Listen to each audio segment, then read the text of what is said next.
कोई भी भारतीय जनता पार्टी के नेता अगर आपके पास वोट मांगने आए तो आप पूछेगा उससे कि 2014 में जिन जिन बातों की बातें करके नरेंद्र मोदी जी सरकार में उन बातों को पूरा क्यों नहीं किया। चुनाव के पहले नरेंद्र मोदी जी आधार कार्ड का मजाक उड़ा रहे थे और अब आधार कार्ड के बिना कुछ काम नहीं हो सकता। इसलिए इनकी कदरी करने को हमें समझना चाहिए। आप पूछिएगा कि जितनी कंपनियां, जितने हमारी फैक्ट्रियां, जिन इंडस्ट्री को कांग्रेस सरकार ने बनाया, आज वो एक करके हमारे सारे नवरत्न कंपनियों को एक करके, चाहे रेलवे हो, चाहे ओएनजीसी हो, चाहे ट्रेन हो, सभी को वो बेचने का प्रयास कर रहे हैं और काफी सारी कंपनियां बेचते जा रहे हैं। इसलिए अगर हम इस देश के नौजवान युवक हैं, इस देश का भला चाहते हैं, तो आज हमारा फर्ज बनना चाहिए कि हम ऐसी ताकतों के खिलाफ आवाज उठाएं, हमारे देश को आजाद कराएं, हमारे पूर्व नेताओं की आहुति देकर। और आज हमारे देश और संविधान के ऊपर खतरा है, हमें उसी तरह के भाव लाने चाहिए। आज अगर चाइना हमारे सीमा पर अटैक करता है तो हमारा खून खोल जाता है कि हम दुश्मन के छीना जल्दी कर दे। उसी तरह के भाव लाने की जरूरत है, उसी तरह के जज्बात हमें अपने अंदर लाने की जरूरत है, क्योंकि हमारा देश और संविधान खतरे में है। आप याद करिए इनकी कतनी करने को। अभी आप लॉकडाउन, कोरोना जैसी महामारी के समय हमारे कितने भाई ऑक्सीजन की कमी के कारण मर गए, लेकिन इन लोगों ने साथ इसके तहत कोर्ट से आदेश करवा दिया कि एक भी व्यक्ति की मौत ऑक्सीजन से नहीं हुई। अपने आप से हर व्यक्ति की किसी न किसी जान पहचान किसी ने अपने को खोया होगा ऑक्सीजन की कमी के कारण, लेकिन उन्होंने झूठ बुलवा दिया। इनके कतरी करने को हमें समझने की जरूरत है। अनगिनत ऐसी चीजें हैं जो बोलते पहले कुछ है, करते कुछ है। पिछले लॉकडाउन में इन्होंने याद करिए हमारे कितने गरीब मजदूर भाई जो यहाँ से को रोजगार नहीं मिला था, 1500 किलोमीटर दूर जाकर रोजगार कर रहे थे, और अचानक इन्होंने रात में 8 बजे 12 बजे लॉकडाउन की घोषणा कर दी, जबकि उस कारण से हमारा पूरा भाई साहब। आप एक बात सोचिए कि लॉकडाउन करने से पहले इन्होंने हलोड्राम किया, जब हमारे नेता माननीय राहुल गांधी जी ने आगाह किया था कि बात कोरोना फैल रहा है, मोदी जी सुधर जाइए, तो मोदी जी का राहुल गांधी जी का मजाक उड़ाया गया था। और आज इतनी विकट परिस्थिति हुई है सिर्फ इनके गलत काम है। आप एक बात जो विदेश से आया कोरोना, ये सब कोई जानते हैं, जब international airport total 9 international airport है अपने देश में, अगर वो 9 इंटरनेशनल एयरपोर्ट को लॉक कर देता, सीज कर देता, तो इस देश को लॉकडाउन करने की जरूरत नहीं पड़ती। लेकिन इनकी नीति आम जनता के हिसाब से है नहीं, इनकी नीतियां बड़े बड़े बिजनेसमैन के हिसाब से चलती है। इन्होंने सोचा कोरोना आएगा और फैक्ट्री वाले दवाई बनाएंगे तो उसका व्यापार होगा। ये हमेशा कंपनी के बारे में सोचती है।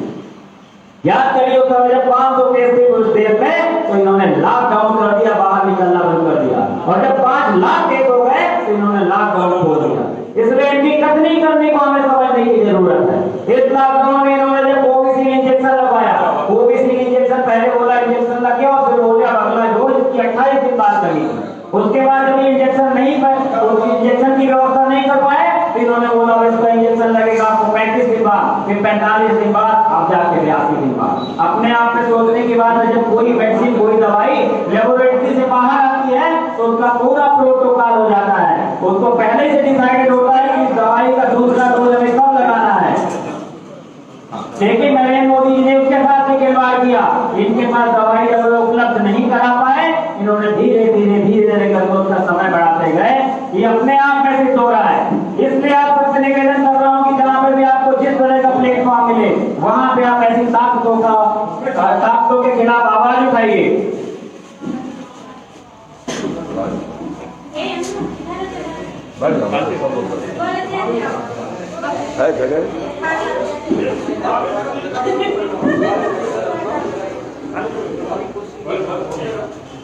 इसी तरह के हालात इस देश ने पैदा कर दी। आप याद करिए हमारे किसान साथी, आपको याद होगा शुरू में टीवी में दिखाया जाता था कि हमारे किसान आंदोलन दिल्ली में चल रहा है। इतना लंबा किसान आंदोलन चला, लेकिन किसानों की मांगे नहीं मानी गई। 3 कृषि कानून जो हमारे अन्नदाता के खिलाफ थे, उनको वापस नहीं लिया गया।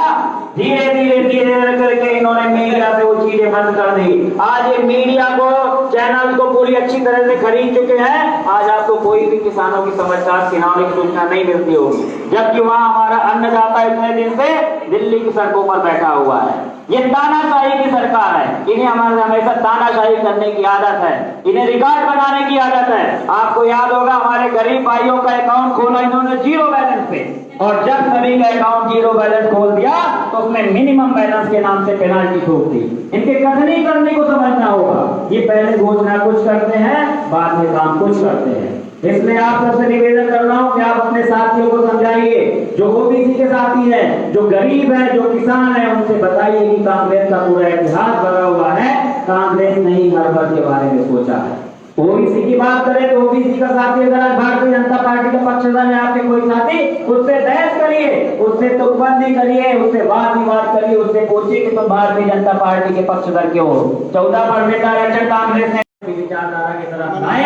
अगर सफल नहीं होते हैं तो धीरे धीरे ऐसा हो जाएगा कि भारतीय जनता पार्टी फिर से जीतेगी और इसी तरह विधायक की खरीद फरोख्त करती रहेगी। इस प्रदेश की जनता ने कांग्रेस पार्टी को वोट दिया, इस प्रदेश की जनता ने कांग्रेस पार्टी के विधायकों को वोट दिया, लेकिन भारतीय जनता पार्टी के नेता उन विधायकों को 35-35, 40-40 करोड़ में खरीद करके एक अच्छी जनहित ऐसी काम कर रही कमलनाथ सरकार को गिरा दिया। इसलिए हमारा फर्ज बनता है कि ऐसी ताकतों को रोक दें, और अगर ऐसी ताकतें नहीं रुकती हैं तो धीरे धीरे ऐसा माहौल होता जाएगा, हम अच्छे लोगों को चुनेंगे, विधायक बनाते जाएंगे और ये विधायक खरीदते जाएंगे। इसलिए हम सबका फर्ज बनता है कि आप सब इस तरह की ताकतों के खिलाफ आवाज उठाएं, ये सोच करके आज अगर खामोश रहे तो कल सब कुछ बिक जाएगा, आज अगर खामोश रहे तो कल सब कुछ बिक जाएगा, गांधी, नेहरू और पटेल का भारत एक हो जाएगा। उठो संभालो अपने घर को और बदल लो राहों को, तुम भारत के कर्मवीर हो, रोको गलत